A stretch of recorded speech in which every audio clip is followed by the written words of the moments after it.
ഉൽപ്പത്തി പുസ്തകത്തിലുള്ള വായന 37-ാം അധ്യായം. ജോസഫും സഹോദരന്മാരും. യാക്കോബ് തൻ്റെ പിതാവിൻ്റെ വിപ്രവാസ നാടായിരുന്ന കനാൻ ദേശത്ത് വാസമുറപ്പിച്ചു. ഇതാണ് യാക്കോബിൻ്റെ വംശചരിത്രം. ജോസഫ് 17 വയസ്സുള്ളപ്പോൾ തൻ്റെ സഹോദരന്മാരോടൊപ്പം ആടുമേയ്ക്കുകയായിരുന്നു.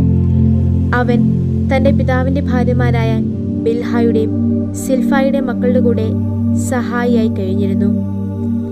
അവരെ പറ്റിയുള്ള ദുർവാർത്ത ജോസഫ് പിതാവിൻ്റെ പക്കലെത്തിച്ചു.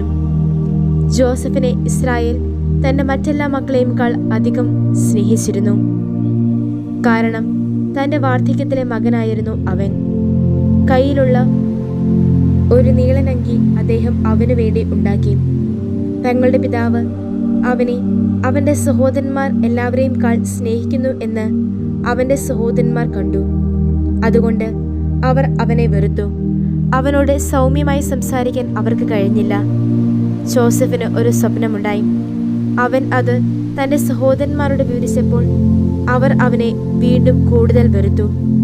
അവൻ അവരോട് പറഞ്ഞു, എനിക്കുണ്ടായ ഈ സ്വപ്നം കേട്ടാലും ഇതാ നമ്മൾ പാടത്ത് കറ്റുകൾ കെട്ടുകയായിരുന്നു. അപ്പോൾ ഇതാ എൻ്റെ കറ്റ് എഴുന്നേറ്റു. മാത്രമല്ല അത് നിവർന്നു നിന്നു. ഇതാ നിങ്ങളുടെ കറ്റുകൾ ചുറ്റും വന്ന് എൻ്റെ കറ്റയെ താണു വണങ്ങി. അവൻ്റെ സഹോദരന്മാർ അവനോട് ചോദിച്ചു, നീ ഞങ്ങളുടെ മേൽ രാജാവായിരിക്കുമെന്ന് തന്നെയാണോ? അതോ നീ ഞങ്ങളിൽ ആധിപത്യം സ്ഥാപിക്കുമെന്ന് തന്നെയാണോ? അവൻ്റെ സ്വപ്നങ്ങളും വാക്കുകളും കാരണം അവർ അവനെ വീണ്ടും കൂടുതലായി വെറുത്തു. അവന് വീണ്ടും മറ്റൊരു സ്വപ്നമുണ്ടായി. അവൻ അത് തൻ്റെ സഹോദരന്മാരോട് വർണ്ണിച്ചു. അവൻ പറഞ്ഞു, നോക്കൂ, ഞാൻ വേറൊരു സ്വപ്നം കണ്ടു. ഇതാ സൂര്യനും ചന്ദ്രനും 11 നക്ഷത്രങ്ങളും എന്നെ താണു വണങ്ങുന്നു. അവൻ ഇത് തൻ്റെ പിതാവിനോടും തൻ്റെ സഹോദരന്മാരോടും വർണ്ണിച്ചപ്പോൾ അവൻ്റെ പിതാവ് അവനെ ശകാരിച്ചുകൊണ്ട് അവനോട് പറഞ്ഞു, ഇതെന്ത് സ്വപ്നമാണ് നീ കണ്ടത്? ഞാനും നിന്റെ അമ്മയും നിന്റെ സഹോദരന്മാരും നിന്നെ നിലം പറ്റി താണു വണങ്ങാൻ വരിക തന്നെ വേണമെന്നോ? അവൻ്റെ സഹോദരന്മാർക്ക് അവനോട് അസൂയയായി. അവൻ്റെ പിതാവാകട്ടെ ഇക്കാര്യം ശ്രദ്ധയിൽ വെച്ചു. അവൻ്റെ സഹോദരന്മാർ തങ്ങളുടെ പിതാവിൻ്റെ ആടുകളെ മേയ്ക്കാൻ ഷെക്കേമിൽ പോയി. ഇസ്രായേൽ ജോസഫിനോട് പറഞ്ഞു, നിന്റെ സഹോദരന്മാർ ഷെക്കേമിൽ മേയ്ക്കുകയല്ലേ? വരൂ, അവരുടെ അടുത്തേക്ക് നിന്നെ ഞാൻ അയക്കാം. അവൻ അദ്ദേഹത്തോട് പറഞ്ഞു, ഇതാ ഞാൻ. അപ്പോൾ അദ്ദേഹം അവനോട് പറഞ്ഞു, നീ പോയാലും നിന്റെ സഹോദരന്മാരുടെ ക്ഷേമവും ആട്ടിൻപറ്റത്തിൻ്റെ ക്ഷേമവും അന്വേഷിക്കുക.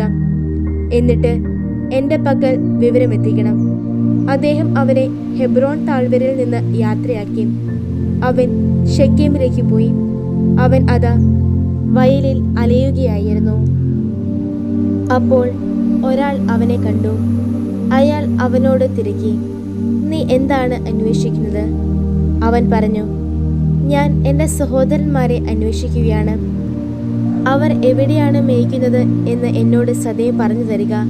അയാൾ പറഞ്ഞു, അവർ ഇവിടെ നിന്ന് നീങ്ങി. കാരണം നമുക്ക് ദോത്താനിലേക്ക് പോകാം എന്നവർ പറയുന്നത് ഞാൻ കേട്ടു. തൻ്റെ സഹോദരന്മാരുടെ പുറകെ ജോസഫും പോയി. ദോത്താനിൽ അവൻ അവരെ കണ്ടുമുട്ടി. ദൂരെ വെച്ച് തന്നെ അവർ അവനെ കണ്ടു. അവൻ അവരുടെ അടുത്തെത്തും മുൻപേ അവനെ വധിക്കാൻ അവർ ഗൂഢാലോചന നടത്തി. അവർ പരസ്പരം പറഞ്ഞു, അതാ വരുന്നു സ്വപ്നങ്ങളുടെ വിദ്വാൻ. വരുവിൻ, ഇപ്പോൾ തന്നെ നമുക്ക് അവനെ കൊല്ലാം. എന്നിട്ട് അവനെ കുഴികളിലൊന്നിൽ എറിയാം. ഒരു ദുഷ്മൃഗം അവനെ തിന്നുവെന്ന് പറയുകയും ചെയ്യാം. അവൻ്റെ സ്വപ്നങ്ങൾക്ക് എന്ത് സംഭവിക്കുമെന്ന് നമുക്ക് കാണാമല്ലോ. റൂബൻ ഇത് കേട്ടു. അയാൾ അവനെ അവരുടെ കയ്യിൽ നിന്ന് രക്ഷിച്ചു. അയാൾ പറഞ്ഞു, നമുക്ക് ജീവൻ നശിപ്പിക്കേണ്ട. അവനെ അവരുടെ കയ്യിൽ നിന്ന് രക്ഷിച്ച് തൻ്റെ പിതാവിന് തിരിച്ചേൽപ്പിക്കേണ്ടതിന് റൂബൻ അവരോട് പറഞ്ഞു, നിങ്ങൾ രക്തം ചിന്തരുത്. അവനെ നിങ്ങൾ മരുഭൂമിയിലെ ഈ കുഴിയിൽ തള്ളിയിടുക.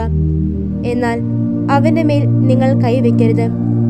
അതിനാൽ ജോസഫ് തൻ്റെ സഹോദരന്മാരുടെ അടുത്തെത്തിയപ്പോൾ അവർ ജോസഫിൽ നിന്ന് അവൻ്റെ അങ്കി അവൻ്റെ മേലുണ്ടായിരുന്ന കൈനീളൻ അങ്കി തന്നെ ഊരിയെടുത്തു. എന്നിട്ട് അവർ അവനെ എടുത്ത് ആ കുഴിയിലേക്ക് എറിഞ്ഞു. അത് വെള്ളമില്ലാത്ത പൊട്ടക്കിണറായിരുന്നു. അവർ ഭക്ഷണം കഴിക്കാനിരുന്നപ്പോൾ തങ്ങളുടെ കണ്ണുകൾ ഉയർത്തി നോക്കി. അപ്പോൾ അതാ, ഗിദെയായിൽ നിന്ന് ഇസ്മായില്യരുടെ ഒരു കച്ചവട സംഘം വരുന്നു.